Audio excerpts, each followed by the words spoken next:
बोले श्री विष्णु भगवान की जय। पौष मास के शुक्ल पक्ष की पुत्रदा एकादशी का महात्म्य। व्रत करने वाले युधिष्ठिर ने श्री कृष्ण भगवान से पूछा, कृपा करके मुझे शुक्ल पक्ष की एकादशी का नाम और महात्म्य बताइए। इसकी कौन सी विधि है तथा इसमें किस देवता का पूजन किया जाता है। भगवान श्री कृष्ण ने कहा, राजन, पौष मास के शुक्ल पक्ष की एकादशी है, उसे मैं बताता हूँ, सुनो।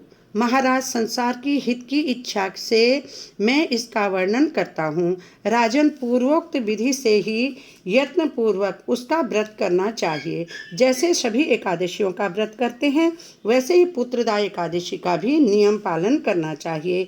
इस एकादशी का नाम पुत्रदा एकादशी है। यह सब पापों को हरने वाली उत्तम तिथि है। समस्त कामनाओं तथा सिद्धियों को की दाता है। भगवान नारायण इस तिथि के अधिदेवता हैं। चराचर प्राणियों सहित समस्त लोकी में इससे बढ़कर दूसरी कोई तिथि नहीं है। भगवान कहते हैं, पूर्व काल की बात है, भद्रावतीपुरी में राजा सुकेतुमान नाम के राजा राज्य करते थे। उनकी रानी का नाम था चंपा। राजा को बहुत समय तक कोई वंशधर पुत्र प्राप्त नहीं हुआ, इसलिए दोनों पति पत्नी सदा चिंता और शोक में डूबे रहते थे। राजा के पितर उनके दिए हुए जल को शौक से ग्रहण करते थे और उसको गर्म करके पीते थे। राजा के बाद और उनको कोई भी ऐसा नहीं दिखाई देता था जो उन लोगों का तर्पण करेगा। यह सोचकर पितर दुखी रहते थे। एक दिन राजा घोड़े पर सवार होकर गहन वन में चले गए। पुरोहित आदि को भी इस बात का पता नहीं था। मृग और पक्षियों से सेवित उस सघन कानन वन में राजा भ्रमण करने लगे। मार्ग में कहीं सियार की बोली सुनाई पड़ती, कहीं उल्लुओं की। जहाँ तहाँ रीछ और मृग दृष्टिगोचर हो रहे थे। इस प्रकार घूम घूम कर राजा वन की शोभा देख रहे थे। इतने में दोपहर हो गई। राजा को भूख और प्यास सताने लगी। वो जल की खोज में इधर उधर दौड़ने लगे। किसी पुण्य के प्रभाव से उन्हें एक उत्तम सरोवर दिखाई दिया, जिसके समीप मुनियों के बहुत से आश्रम थे। शोभाशाली नरेश ने उन आश्रमों की ओर देखा। उस समय शुभ सूचना देने वाले सगुन होने लगे। राजा का दाहिना नेत्र फड़कने लगा, दाहिना हाथ फड़कने लगा, दाहिना अंग फड़कने लगा, जो उत्तम फल की सूचना दे रहा था। सरोवर के तट पर बहुत से मुनि वेद पाठ कर रहे थे, जिन्हें देखकर राजा को बड़ा हर्ष हुआ। वे घोड़े से उतरकर मुनियों के समीप खड़े हो गए और पृथक पृथक उन सबकी वंदना करने लगे। वे मुनि उत्तम व्रत का पालन करने वाले थे। जब राजा ने हाथ जोड़कर बारंबार दंडवत किया, तब मुनि बोले, राजन, हम लोग तुम पर प्रसन्न हैं। बोलिए, क्या वर मांगना चाहते हैं।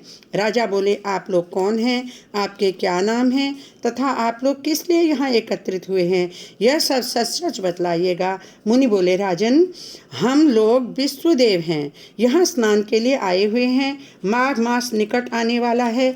आज से 5वें दिन से ही माघ का स्नान आरंभ हो जाएगा।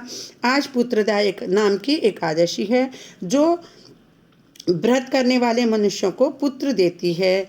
राजा ने कहा, विश्वदेवगण, यदि आप लोग मुझ पर प्रसन्न हैं तो मुझे भी पुत्र रत्न की प्राप्ति हो, ऐसा वर दीजिए। मुनि बोले, राजन, आज के ही दिन पुत्रदा नाम की एकादशी है। इसका व्रत बहुत विख्यात है। तुम आज इस उत्तम व्रत का पालन करो। राजा बोले, भगवान केशव के प्रसाद से तुम्हें पुत्र की प्राप्ति होगी। ऐसा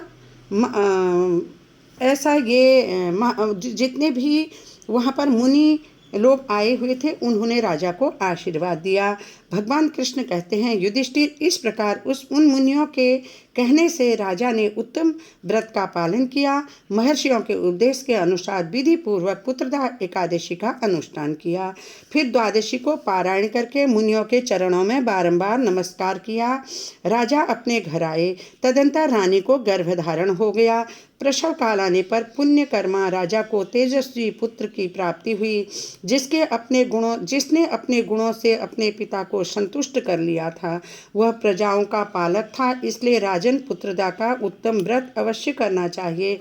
लोग लोगों के हित के लिए तुम्हारे सामने मैंने इस उत्तम व्रत का वर्णन किया। जो मनुष्य एकाग्रचित्त होकर पुत्रदा नाम के एकादशी का व्रत करते हैं वो इस लोक में पुत्र प्राप्त करके मृत्यु के पश्चात स्वर्गगामी होते हैं। इस महात्मा को पढ़ने और सुनने से अग्निहोत्री यज्ञ का फल मिलता है। बोलो श्री कृष्ण भगवान की जय। बोलो विष्णु भगवान की जय।